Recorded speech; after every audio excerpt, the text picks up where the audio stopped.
La verdad es que lo que hemos comentado en la primera parte anteriormente, y comentaba también Rubén sobre el tema fiscal, y yo también decía, alguien va a tener que pagar todo esto. Ojo que todavía Bruselas no nos ha dicho cuándo vamos a disponer del dinero que nos van a dejar. Todavía no nos lo ha dicho. Aparte, sobre todo, porque teniendo en cuenta de que de la semana pasada a esta, el gobierno ha pasado de blanco a negro, de decirnos en casa, mascarilla, las manos, no moveros. Francia, Italia y Alemania, los que vengan a España, en 14 días de cuarentena, a decir totalmente todo lo contrario, que venga todo el mundo que quiera, que quizás se mueva todo el que les dé la gana. Quiero decir con todo esto, no nos podemos fiar mucho, yo por lo menos, yo voy a hablar por mí.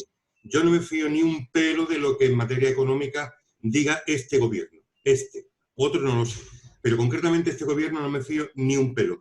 Por varias cuestiones, porque precisamente eso que dicen de el aumento de fiscalizar aún más las rentas altas, como creo que comentaba Rubén hace un momento, ¿cuántas rentas altas hay en España? Yo sé que habrá gente que gane dinero, pero ¿cuánta gente gana en España más de 150.000 euros al año? Los puede haber. ¿Cuántas grandes fortunas hay? Pues no creo que sean muchas.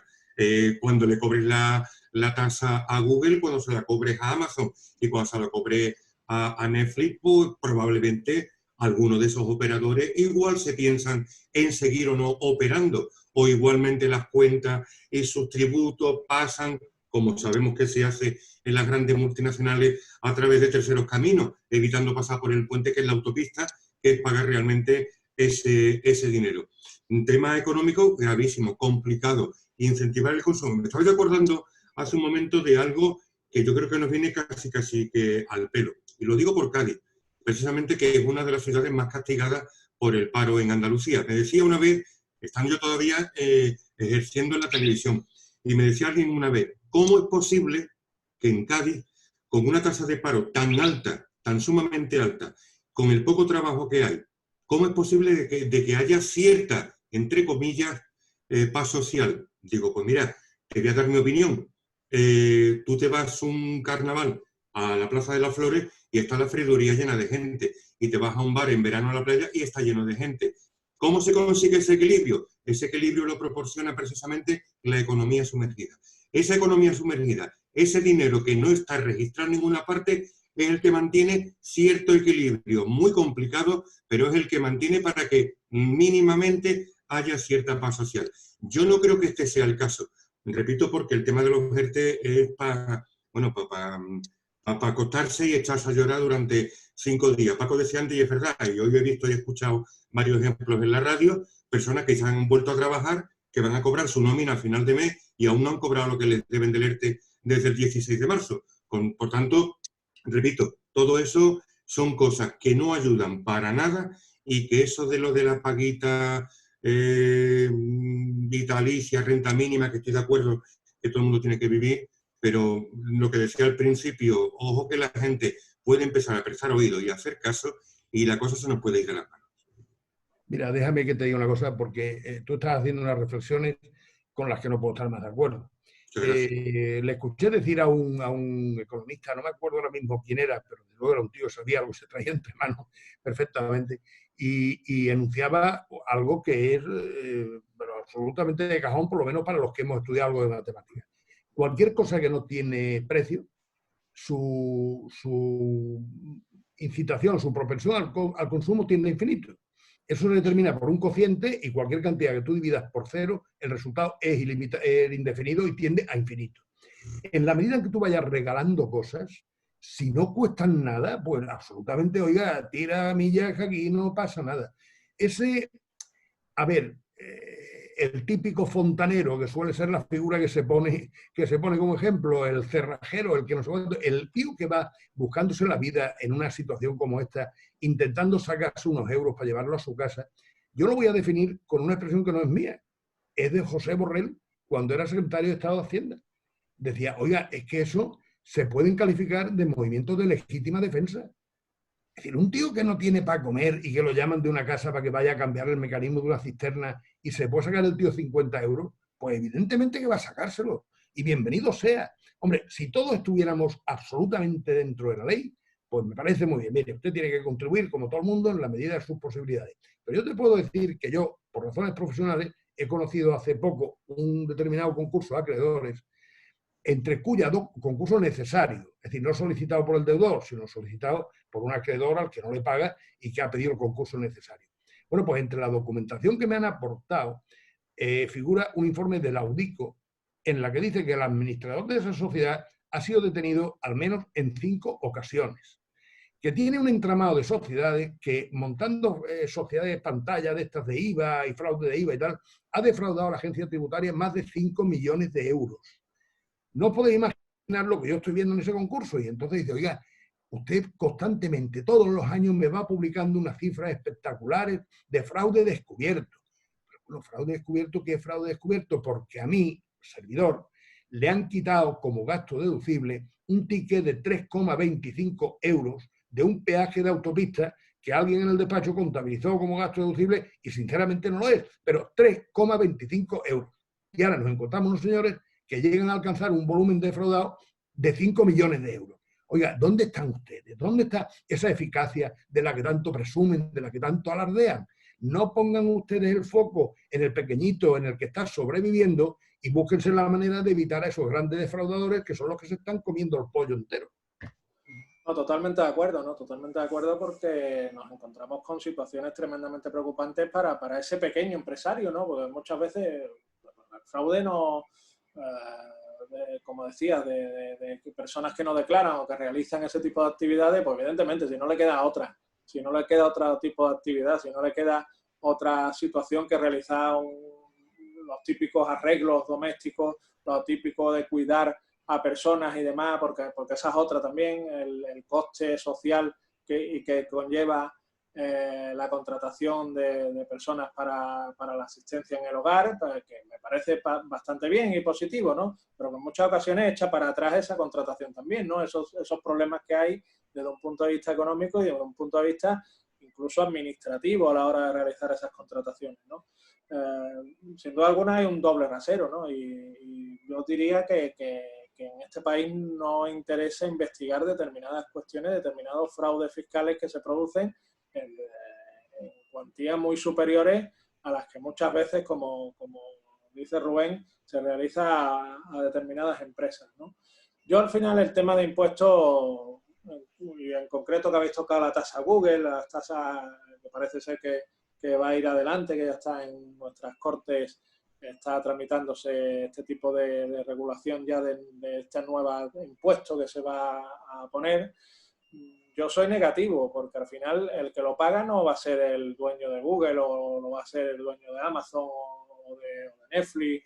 Al final el que lo va a pagar es el consumidor, lo va a pagar la persona que está trasladando, al que se le está trasladando ese incremento de costes. Evidentemente una empresa no es una ONG, una empresa está para ganar dinero y en el momento que exista un aumento de costes, pues nos vamos a encontrar porque esos costes al final se van a trasladar al consumidor. El otro día escuchaba las propias aerolíneas. Parece ser que nos va a costar el triple el montarnos en un avión. Se acabó el low cost en los aviones, si siguen las medidas de seguridad que tienen que admitir y la distancia social que tiene que haber entre un pasajero y otro, con lo cual va a estar casi a la mitad del avión de aforo en cuanto a pasajeros. Por tanto, todo eso yo soy negativo, por eso soy negativo de los impuestos, del incremento de impuestos, porque nos estamos encontrando con que al final quien lo va a pagar va a ser el propio consumidor. En muchos casos se está hablando incluso de subida de IVA y ese es un impuesto que ya hemos visto que no es proporcional a los niveles de renta, sino que lo pagan todos los consumidores, todos los ciudadanos, tanto la viuda que cobra 400 o 500 euros de pensión como el que cobra 60.000 euros al mes de sueldo. Por lo tanto, desde ese punto de vista soy bastante negativo en cuanto a ese endurecimiento fiscal que desgraciadamente vamos a tener. Aquí hay dos cuestiones. O se bajan los gastos públicos o se tienen que subir los impuestos. Si no hay una correlación entre bajada de gasto público, una disminución del coste, podemos decir, político de nuestro país, pues lo único que nos va a quedar es la subida de impuestos y desgraciadamente eso lo vamos a pagar todos los españoles. No quiero que se olvide todo el lío que se ha montado hoy en el Ministerio del Interior y vamos, que lleva un par de días con el tema de la Guardia Civil. Yo creo que es un tema muy delicado que el gobierno o el desgobierno, como dice Miguel Ángel, intenta evitar incluso en la medida de lo posible. Pues hoy hemos visto una rueda de prensa del ministro del Interior también, que por cierto siempre aparece vigilante, que no se debe de vigilar los 800 millones que se han llevado de Andalucía. Pues la ministra María Jesús Montero siempre está allí y yo creo que lo que debe de vigilar es eso, ¿no? Esos son esos 800 millones que se han llevado del tema de Andalucía. Yo creo que el tema es muy grave, el tema que se ha producido hoy y que como digo, pues lleva desde el tema de ayer y que aquí nadie da ningún tipo de explicación. Tampoco quisiera que se olvidara ese pequeño gran tema, ¿no?, dentro de lo que estamos por lo menos hoy comentando.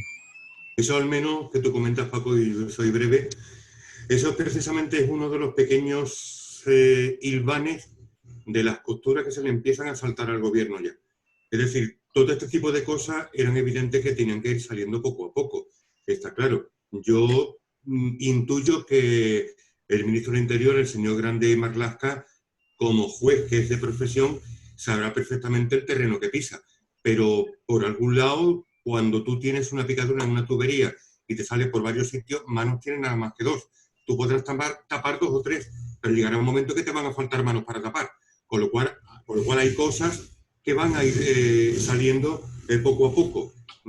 Hoy yo creo que la Guardia Civil ha sido lo suficientemente clara y contundente como para decirlo, lo puede haber dicho más alto, pero no más claro, y haber dicho, la Guardia Civil está al margen de cualquier tipo de ideología política. O sea, que les da igual quién sea el ministro y quién sea el que tenga el mando en ese momento. Ellos tienen su código, su ética, su honor, como debe ser, como cuerpo armado que es de la Fuerza y Cuerpo de Seguridad del Estado, y por tanto, esas son pequeñas cosas, como digo, las costuras que empiezan a saltar. Y por ahí van a salir otras muchas más, porque si las paredes de esa sala de prensa del complejo de la Moncloa, que pertenecen a la oficina de portavoz, concretamente, si Oliver por una parte lo pilláramos un día tonto y charlara, y si a Iván Redondo le diéramos un poquito de vino del puerto y también charlara, lo que podrían contarnos esos dos, tanto Oliver como Iván Redondo, puede ser para escribir no uno, sino una colección completa como los de los libros, las famosas colecciones de José María Gironella. Quiero decir con esto, por muy triste que nos parezca, doloroso que es, dolorosísimo, la cantidad de muertos que ayer resucitan, que hoy vuelven a morir, que pasado mañana no los cuento, que hoy sí los tengo, que pasado mañana no, que hoy hay en Cádiz 5 muertos más y no hemos llevado 3 días que no ha habido ninguno, y que hace 2 días había 2.000 muertos menos y hoy hay 300 fallecidos más. Todo ese tipo de cosas, al final, antes, después, más tarde, más temprano, se van a ir volviendo en contra de una pésima, nefasta y patética gestión que ha hecho este gobierno de la peor crisis sanitaria que este país ha vivido.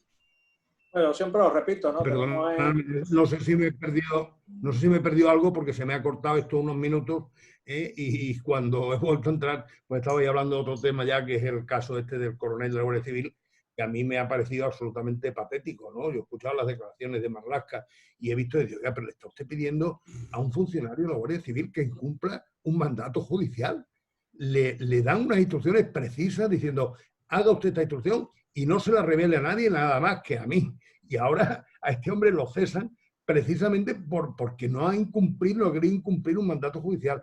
A mí esto me ha parecido una gravedad terrible, ¿eh? Y yo, sinceramente, no quiero ser, en fin, alarmista ni nada por el estilo. Yo tengo una edad que ya casi voy teniendo todo el pescado vendido. Pero me preocupa mucho el que tiene todavía 20 o 30 años por delante para estar aquí. Yo no sé esto qué deriva va a tomar, ni sé qué, en fin, no lo sé, pero no me gusta nada el ambiente que veo. Sí, además, yo por familia conozco lo que es la Guardia Civil, ¿no? Y conozco la vocación de servicio que tiene de nuestro país, el honor que supone para la Guardia Civil el estar en diferentes ámbitos de nuestras vidas, protegiendo nuestra seguridad y protegiendo nuestro país. y conozco precisamente y perfectamente el sentir de muchos guardias civiles hoy. Hoy estamos viendo como el número 2 de la Guardia Civil también ha dimitido hoy a raíz de lo que ha sucedido ayer o antes de ayer con el coronel que comentabais, ¿no?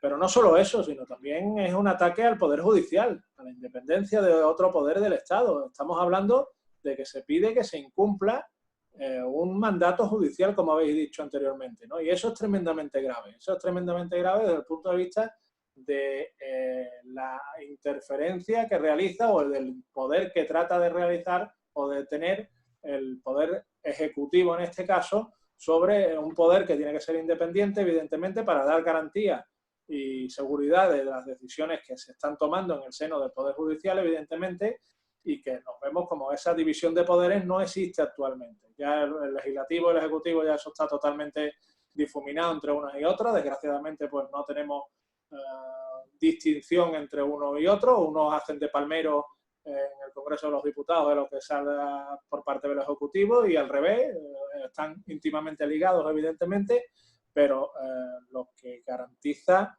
yo creo que la dignidad de nuestra democracia es que tengamos un poder judicial fuerte, un poder judicial independiente, que en sus decisiones pues no tenga ningún tipo de interferencia como hemos visto actualmente, ¿no? Al final de todo este tipo de situaciones, yo siempre lo decía antes, Guillermo, me gustaría decir otro tipo de circunstancias, me gustaría decir que lo están haciendo perfectamente Pedro Sánchez, pero nos encontramos, y siempre lo repito también, el peor gobierno en el peor momento, y desgraciadamente eso se está trasladando a la ciudadanía, se está trasladando a una desconfianza total en lo que son las instituciones públicas y desgraciadamente con un momento de tensión gravísimo y que a ver por dónde sale, como decía anteriormente Rubén, lo que nos queda aquí adelante, pues es tremendamente preocupante si esto sigue con esta deriva.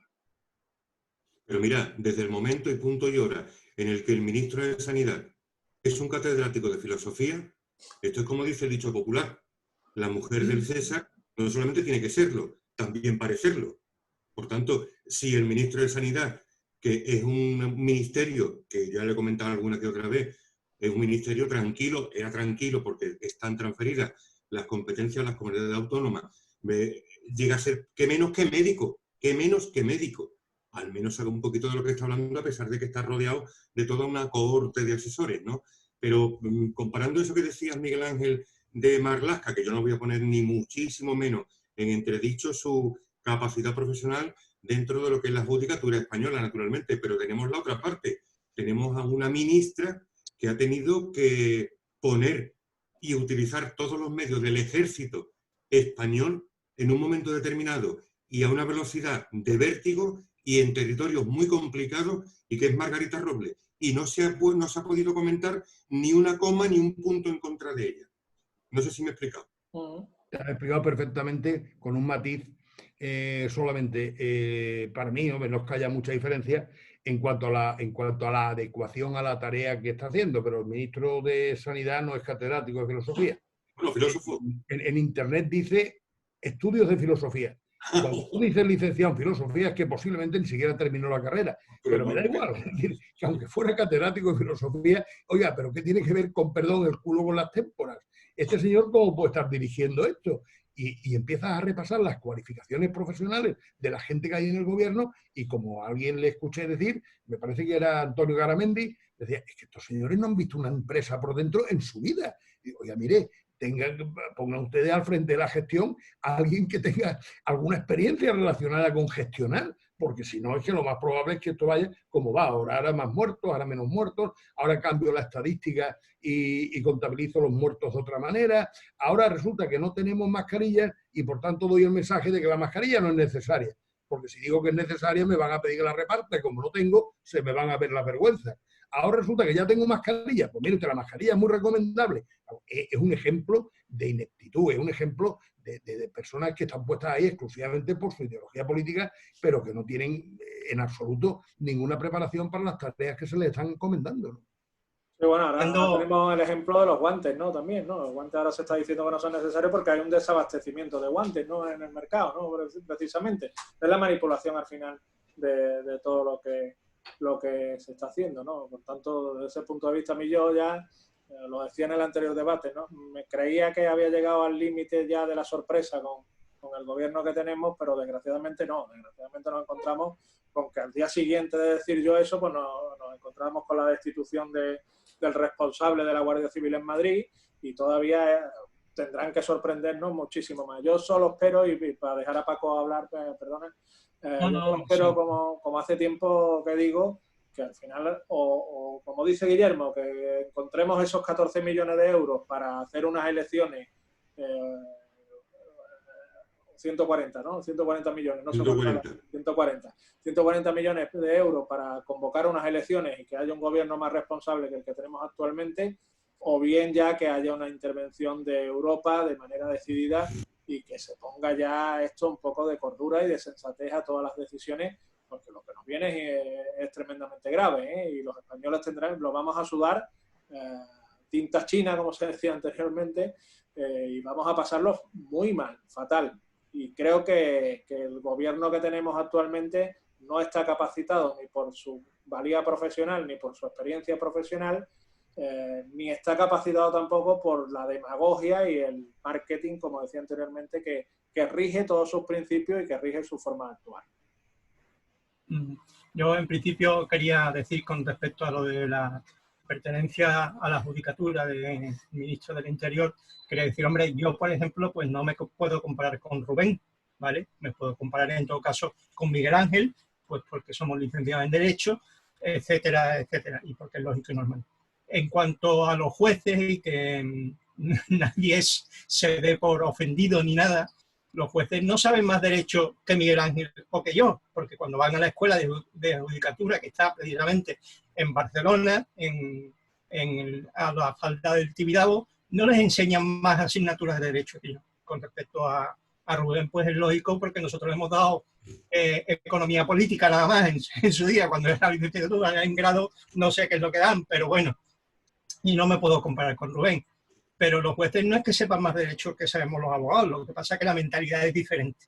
La mentalidad de un juez que le enseñan en la escuela de judicatura, pues es a llegar a acuerdos y a que se cumpla el procedimiento estrictamente. Vamos, incluso hace poco, Miguel Ángel lo sabe, he tenido una discusión en una asociación en la que pertenezco y en que en la Junta pues están dos jueces y los abogados, tanto ejercientes como no ejercientes, que estamos en la asociación, pues discutíamos lo mismo, que la mentalidad es totalmente diferente de los jueces. Los jueces no van a luchar como vamos a luchar nosotros por nuestro cliente, porque es lógico y normal, con mis conocimientos de leyes nada más, porque yo no puedo ir con conocimientos de economía, pues como tiene Rubén, porque es lógico y normal, y no me voy a comparar con un economista, eso es impepinable, ¿no? Pero que los jueces, y con todo mi cariño que sabéis que yo le tengo a Carlos Campos, porque son muchos años de relación personal, y bueno, y como decía Rubén, lo que pasa es que cada uno está nombrado simplemente por su identificación política, no por otra cosa, no por su valía o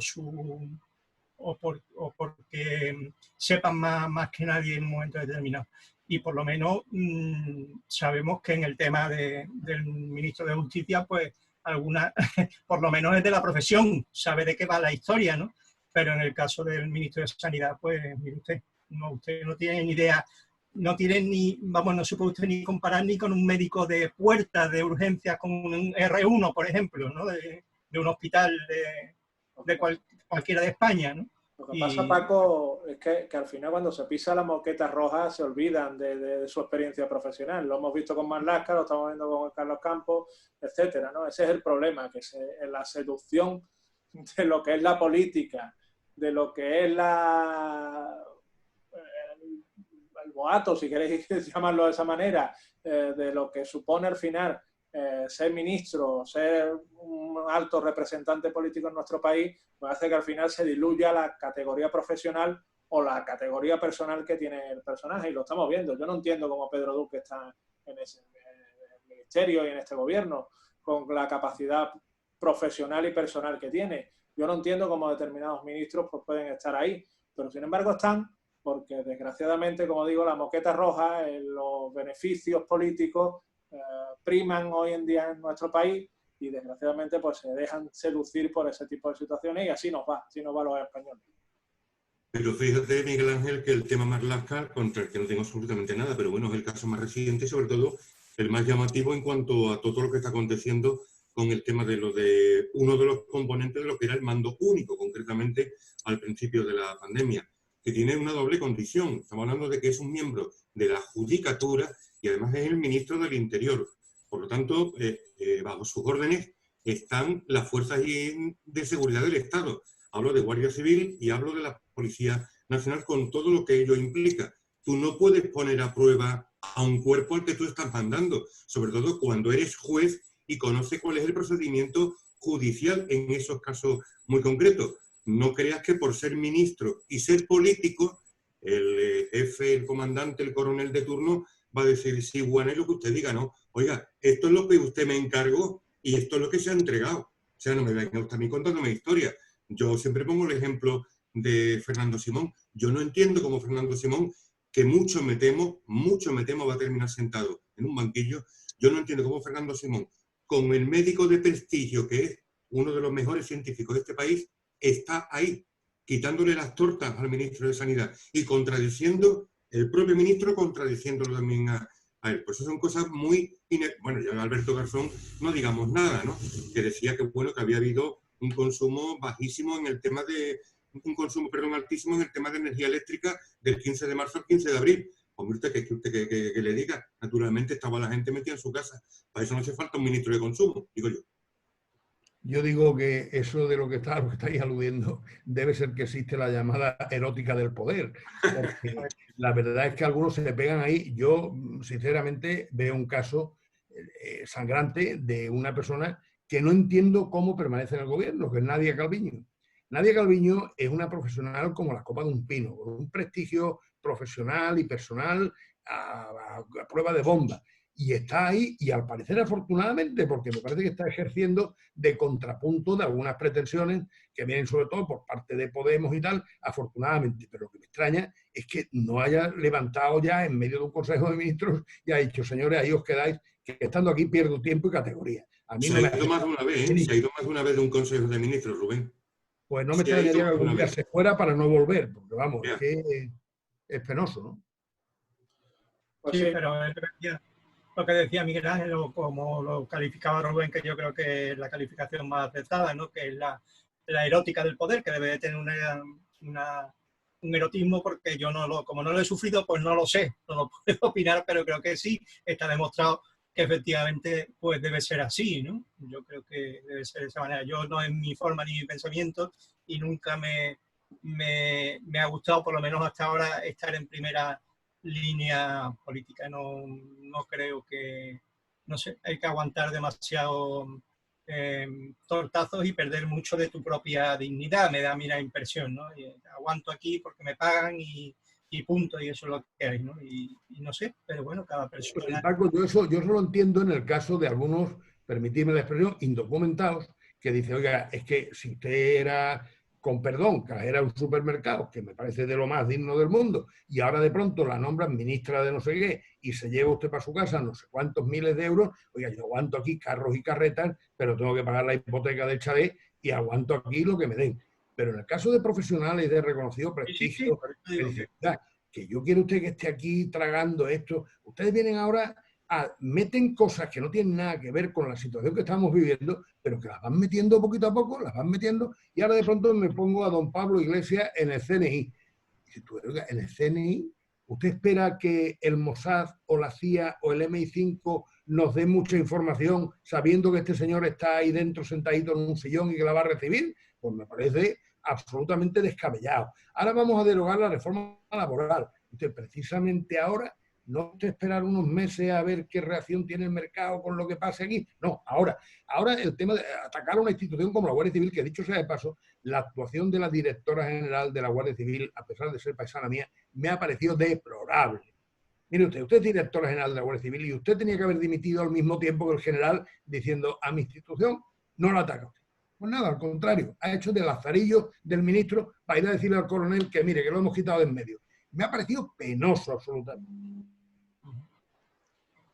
Pues sí, desgraciadamente la situación que venimos diciendo desde hace muchísimo tiempo, que estamos viviendo desgraciadamente, si estuviéramos en otro tipo de circunstancias, pues como siempre digo, nos parecería hasta anecdótico y hasta echaríamos unas risas con determinadas cosas, pero desgraciadamente la situación actual no acompaña en cuanto al comportamiento que debería tener el gobierno que nos preside, ¿no? Actualmente, ¿no?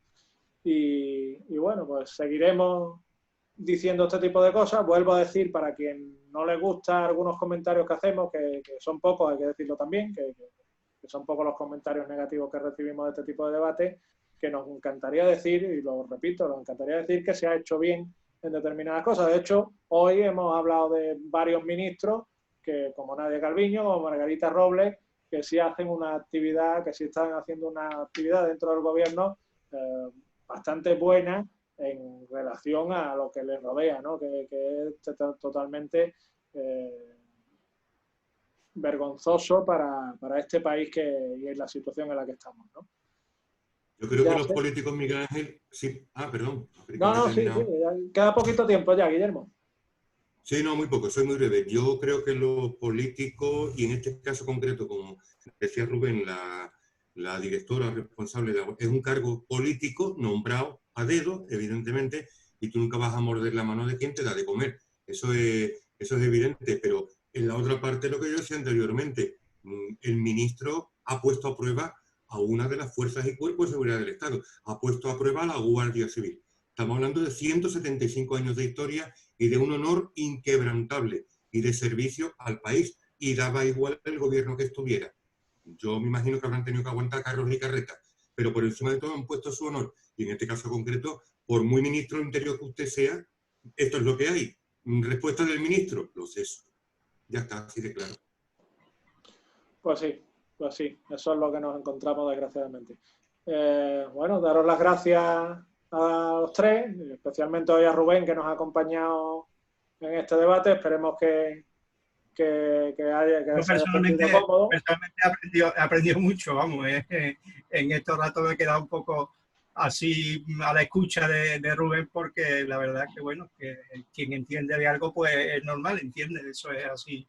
No, hombre, es que hemos estado cargando un poco más la mano sobre mi parcela, pero en fin, que aquí yo lo que estoy encantado es que me hayáis permitido incorporarme al grupo. He pasado un rato muy agradable y cuando queráis repetimos. Seguro que sí. Contaremos contigo para futuros debates.